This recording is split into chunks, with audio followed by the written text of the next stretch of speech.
भाइयों हम लोगों ने टाइप्स ऑफ लिसनिंग पढ़ लिया, टाइप्स ऑफ लिसनर्स भी पढ़ लिया, पर कम्युनिकेशन इतना आसान कहाँ। There are lots of barriers in listening. आज हम लोग वही डिस्कस करने वाले हैं, तो चलो शुरू करते हैं।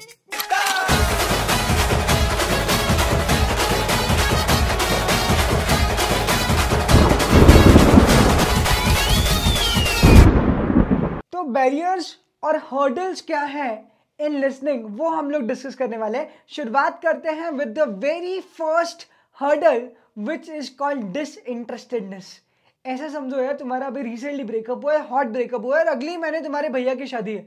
अब तुम्हारे भैया तुमसे डिस्कस करना चाहते हैं कि वो गुलाब के फूल लाएं कि गेंदे के फूल लाएं कि चमेली के फूल लाएं। तुम बोलोगे यार तुमको जो लाना है वो लाओ, बस मेरा सर मत खाओ, बिकॉज मैं ऑलरेडी बहुत कम में हूँ। सुंदर सुंदर वो हसीना बड़ी सुंदर सुंदर मैं खोने लगा जिसके नशे में, एंड सो ऑन। ऐसे थॉट्स अगर तुम्हारे दिमाग में चल रहे हैं तो तुम भैया की बात पर ध्यान नहीं दे सकते।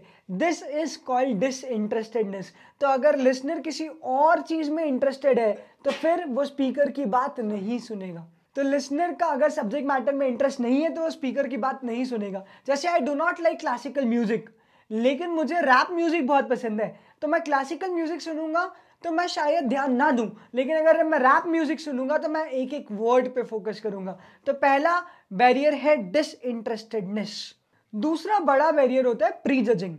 मान लो तुम्हारे सामने पहली बार कोई टीचर तुम्हें इंग्लिश पढ़ाने के लिए आया और उसके सर पे टीका लगा हुआ था, गले में माला थी रुद्राक्ष की, और कुर्ता पजामा पहनकर आया था।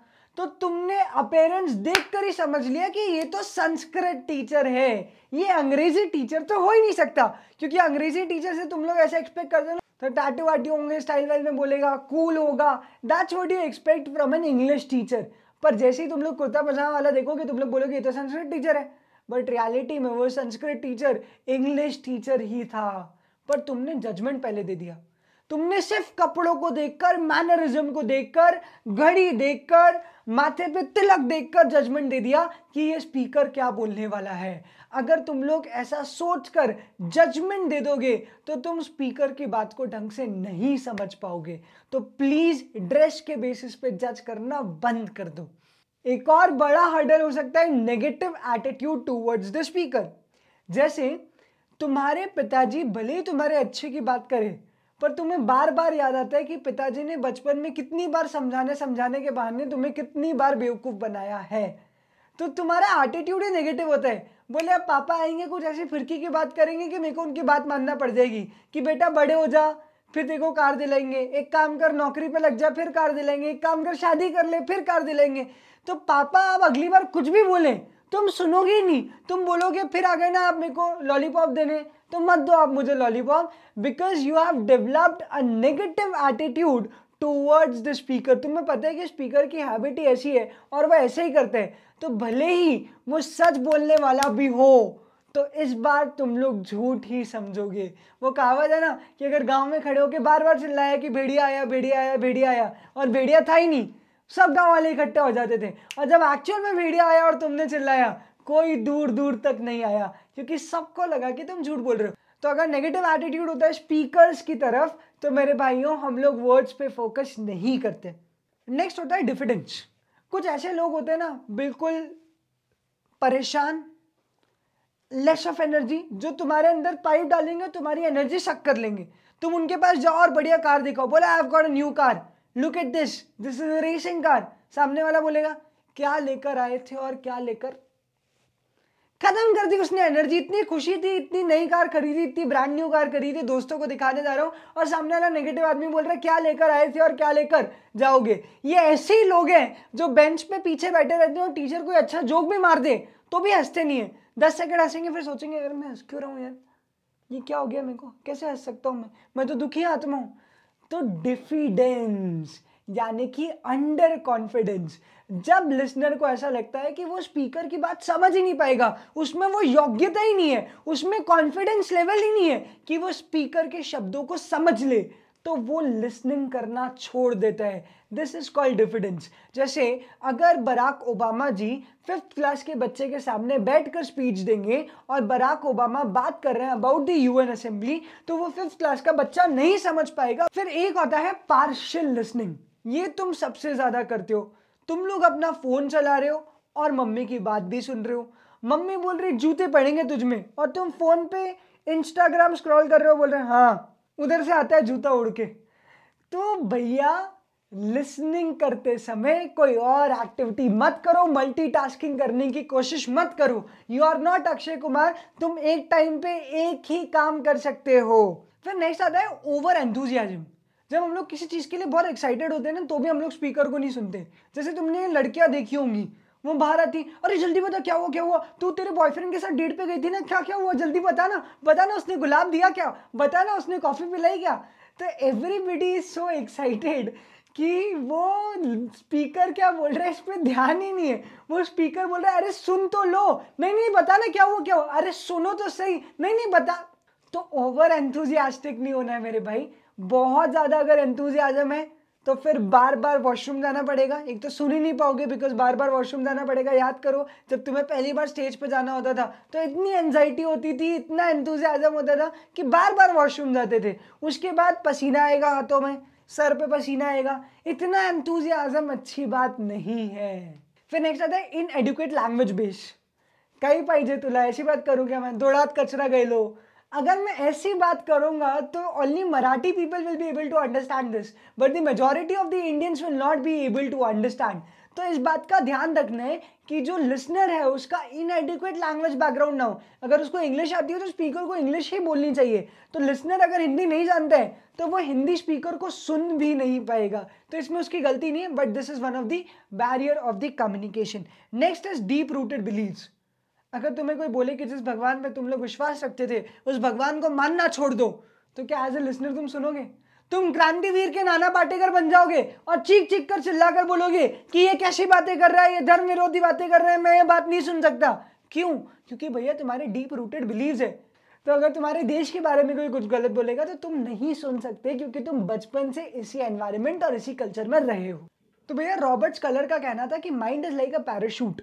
ये ओपन रहेगा तभी काम करेगा। अगर ये ओपन नहीं है, क्लोज माइंडेड है, मतलब तुम लोग कुछ और ही सोच रहे हो और किसी और ही थॉट में लगे हुए हो, तो फिर तुम अपॉर्चुनिटीज मिस कर दोगे। ऐसा कहा है रॉबर्ट्स कलर ने। तो माइंड को ओपन रखना है because it is like a parachute. Such a wonderful comparison. तो भैया प्रिंसिपल्स क्या होते हैं इफेक्टिव लिसनिंग के, कैसे हम लोग स्पीकर की बात को पूरी तरीके से समझ सकते हैं? तो पहले तो बोलना बंद करो। ये जो लोग भी क्लास में कीड़े करते हैं और लगातार बातचीत करते रहते हैं, स्पीकर उन्हें बार बार डांटता है, टीचर बार बार डांटता है कि तुम लोग बोलना बंद करो, सुनो, ध्यान से सुनो। तो stop talking, this is the principle number 1। दूसरा, prepare yourself to listen. मतलब अपने माइंड को रिलैक्स रखो। जितने भी थॉट्स आ रहे हैं सबको रोक के रखो। बोलो आई एम ऑन ब्रेक, अभी मैं स्पीकर की बात सुनने पे ध्यान लगाऊंगा। मैं entire focus would be on speakers. मुझे घर की परेशानियों के बारे में नहीं सोचना है। और मैं तुम लोगों को क्या लिसनिंग स्किल पढ़ा रहा हूँ यार। मतलब तुम लोगों की शादी हो जाएगी तो लिसनिंग स्किल ऐसे ही डेवलप हो जाएगी, पर फिर भी सिलेबस में है इसलिए हम लोग रीड कर रहे हैं।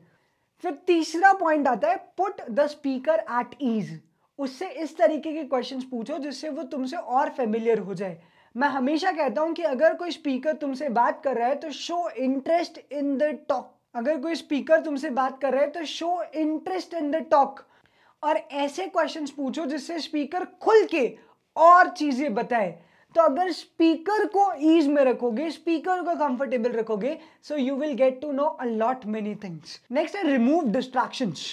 तो भैया मीटिंग में बैठे हुए तो फोन छोड़ दो। अगर मीटिंग हॉल में बैठे हो और आईपीएल चल रहे हैं टीवी पे और सब बैठ के मीटिंग कर रहे हैं, आधा ध्यान उधर भी जा रहा है ओवर के ऊपर, आधा ध्यान बिजनेस डिस्कशन में भी है, तो मीटिंग कैसे कंक्लूड होगी? तो डिस्ट्रैक्शंस अवॉइड करना है, गॉसिपिंग अवॉइड करना है। ऐसा नहीं कि कोई बहुत अच्छी मोहतरमा बैठी हुई है सामने, हम लोग उनकी तरफ देख रहे हैं और साथ साथ मीटिंग भी कर रहे हैं। This is not going to happen मेरे भाइयों। नेक्स्ट है एम्पैथाइज। मैं तुम्हें पहले ही बता, अगर सामने वाला खुश है तो मैं भी खुश, सामने वाला दुखी है तो मैं भी दुखी। एम्पैथी जताना है। वो बोले ब्रावो तो तुम बोलना डबल ब्रावो, वो बोले अलाश तो तुम बोलना double अलाश। It means whatever the other person is feeling, you have to feel the same. Empathize. Next है be patient. शांति रखो, क्लैरिफिकेशंस मिलेंगे। अगर स्पीकर अपनी बात कंप्लीट कर लेता है तो उसके बाद क्वेश्चंस पूछोगे तो आंसर्स डेफिनेटली मिलेंगे और बेहतर आंसर्स मिलेंगे।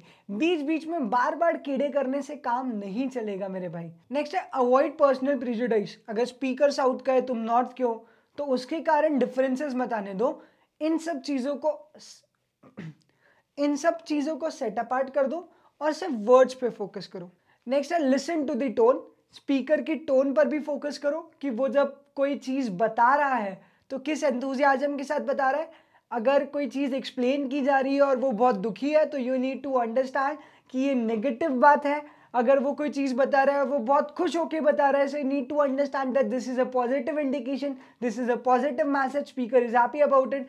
और ध्यान से तुम्हें नॉन वर्बल कम्युनिकेशन भी ऑब्जर्व करना है। और सबसे important point, listen for the ideas. तो एक बहुत ही मशहूर कोट है, don't listen to answer, listen to understand, this would make a huge difference. तो यार ये बिल्कुल बेसिक पॉइंट है, तुम लोग इसको पढ़ सकते हो। बैरियर्स टू इफेक्टिव लिसनिंग एक बार वापस आ गए, it is one and the same thing. मैं बस पढ़ देता हूँ। Preconceived ideas, it is same as prejudging. तो इस चैप्टर में एक ही चीज बार बार अलग अलग तरीके से दी हुई है। तो प्री कंसीव्ड आइडियाज हो गया। नेक्स्ट इज इंटरप्टिंग, रुको, बी पेशेंट, सेम है। प्रीवियस एक्सपीरियंसेस भी खराब हो सकते हैं आपके, कि एक स्पीकर को सुना था उसने बहुत ही बकवास बोला, या आपने स्पीकर पे ट्रस्ट कर लिया और वो बाद में झूठा निकला। तो पुराने एक्सपीरियंसेस के बेसिस पे आप नए स्पीकर को सुन रहे हो, this is going to create a limitation. Next preoccupation, पहले से ही दिमाग में कुछ और चल रहा है। Having a closed mind, actually fourth point से ही फिफ्थ पॉइंट आएगा, तो फोर्थ एंड फिफ्थ अलग अलग नहीं है। प्री ऑक्यूपाइड हो गए तभी माइंड क्लोज रहने वाले। ब्रिंगिंग इन इमोशंस, अगर बहुत इमोशनल हो जाओगे ना तुम तो स्पीकर की सारी बात सच लगने लगेगी। जब एक्सीडेंट होता है और लड़की बाइक से गिर जाती है तो जब भीड़ आती है और लड़की से पूछती बताओ एक्सीडेंट कैसे हुआ, तो लड़की कभी ये नहीं बताती कि मैंने रेस दे के स्कूटी छोड़ दी थी। लड़की ये बोलती सामने वाले ने आया और उसने मुझे कट मारा। अब लड़की की आंखों में आंसू देखकर पूरे लिसनर्स पिघल जाते हैं और वो समझते हैं कि सामने वाले की गलती है। पर प्लीज इमोशंस के बेसिस पर डिसीजन मत लो।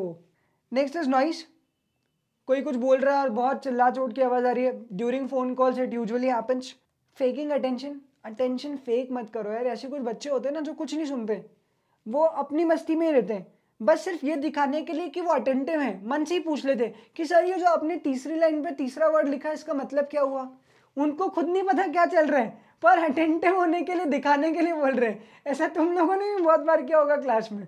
अवॉइड जंपिंग टू कंक्लूजन, तुरंत कंक्लूजन पे मत जंप करो, पहले स्पीकर की पूरी बात सुन लो। Last of all distraction avoid करो, फोन छोड़ दो, सारे थॉट छोड़ दो, सिर्फ स्पीकर पे बात पे फोकस करो। और बहुत इंपॉर्टेंट है यार, ये अभी ऐसा लग रहा है कि क्या फालतू फालतू चीज़ें दे रखी है सिलेबस में, लेकिन जब तुम लोग नेगोशिएशन करोगे और इसको पढ़ के जाओगे और अपने बिहेवियर को इसी हिसाब से मोल्ड करोगे तो I tell you, you will be able to win 99 out of 100 negotiations. तो अब सवाल ये है कि प्रॉब्लम्स तो है खूब सारी, सोल्यूशन क्या है। तो सोल्यूशन सबसे पहला ये है कि तुम एक्टिवली लिसनिंग स्टार्ट कर दो और सामने वाले को भी ये बताओ कि तुम एक्टिवली सुन रहे हो। कैसे बताओगे? बार बार क्वेश्चंस पूछ के, क्लैरिफिकेशंस मांग के, रीफ्रेजिंग करके, थैंक यू बोल के, जेस्चर्स दिखाकर, स्माइल करके, इस तरीके से तुम सामने वाले को बताओगे कि that you are an active listener.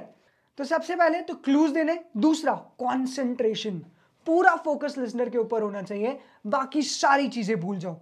Phone मत चलाओ, आई कांटेक्ट को मेंटेन करके रखो, नॉन वर्बल कम्युनिकेशन रीड करो। तीसरा पॉइंट है refrain from forming an immediate response, तुरंत रिस्पॉन्ड मत करो, पहले सामने वाले की बात समझ लो।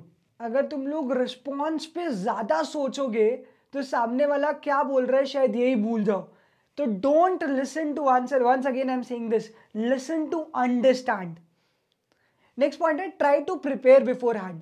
जब भी तुम लोग ऐसे नेगोशिएशन स्किल्स के लिए जा रहे हो तो पहले से ही तैयारी करके रखो, ताकि अगर वो कोई टेक्निकल जार्गॉन्स यूज करे, प्रोफेशनल लैंग्वेज यूज करे, या जिस भी सब्जेक्ट मैटर पे बात हो रही है उसमें डिटेल कॉन्सेप्ट्स पे बात हो रही है, तो एटलीस्ट तुम लोग प्रिपेयर रहो और तुम्हारा नॉलेज एडिक्वेट रहे to understand the intended meaning. Next है be prepare to accept revisions. अगर कुछ गलत बोल दिया है तो मान लो कि गलत बोला है, इंस्टीड ऑफ दैट उस बात पे आर्ग्यू करने के। आजकल के लोग ना बहुत डिफरेंट होने लगे हैं भाई। मेरे जैसे ज़माने में लोग बहुत सिंपल और सादे होते थे। मतलब मुझसे अगर पापा पूछते थे कि जॉनी जॉनी, तो मैं बोलता था यस पापा। ईटिंग शुगर, मैं बोलता था नो पापा। पापा बोलते थे ओपन योर माउथ, मैं हंस देता था हाँ हाँ हाँ, क्योंकि झूठ तो पकड़ा ही गए, अब उस पर आर्ग्यूमेंट करने का कोई फायदा नहीं है। पर आजकल जो तुम्हारी जनरेशन के बच्चे हैं ना, वो गलती मानने को तैयार ही नहीं होते। वो बोलते Johnny Johnny yes papa, eating sugar no papa, open your mouth. अरे बोला ना नहीं खा रहा हूँ यार, देख लो मुंह देख लो, नहीं खा रहा हूँ, ये देखो साइड।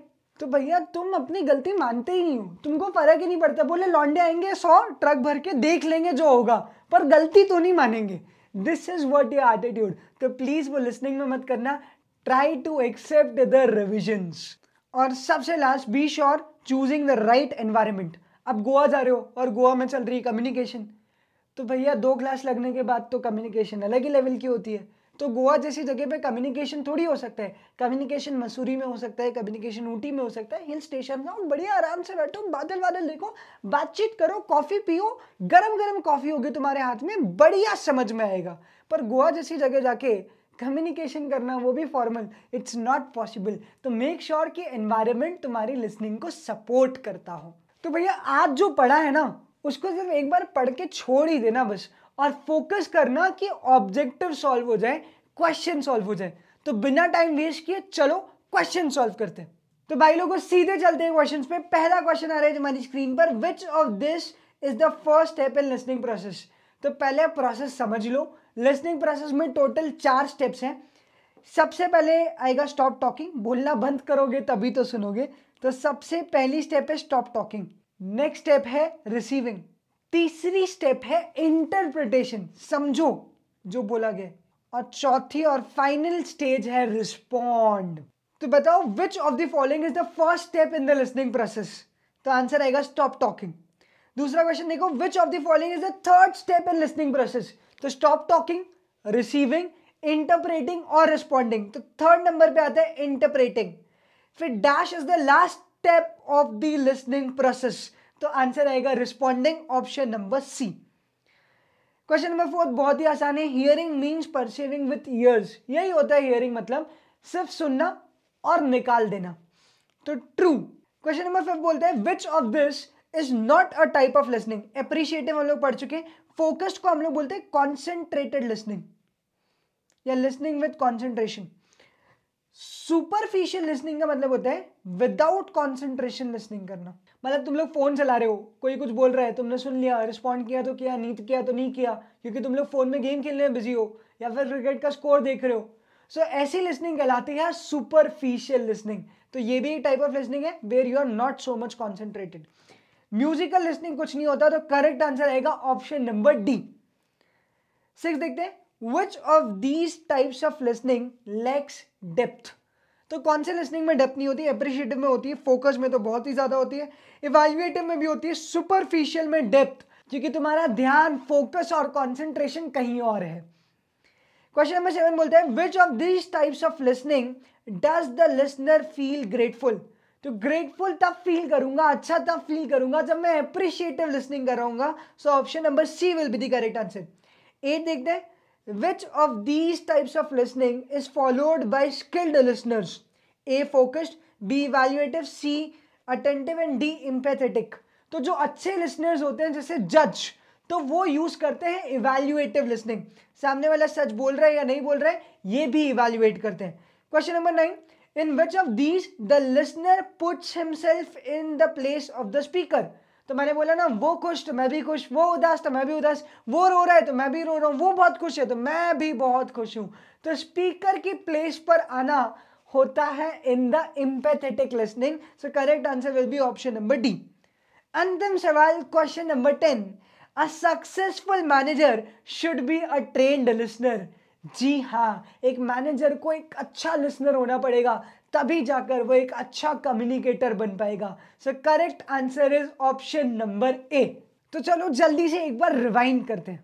हम लोगों ने पढ़ा कि बैरियर्स ऑफ लिसनिंग क्या क्या हो सकते हैं, उन बैरियर से कैसे बाहर आ सकते हैं, लिसनिंग प्रोसेस क्या होती है, सुपरफिशियल लिसनिंग पे स्पेशल फोकस किया और लगातार धड़ाधड़ सॉल्व कर दिए पूरे के पूरे 10 question of the listening skill.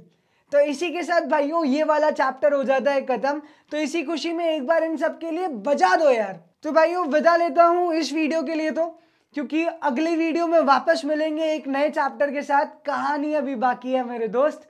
तब तक के लिए bye bye, take care and keep smiling.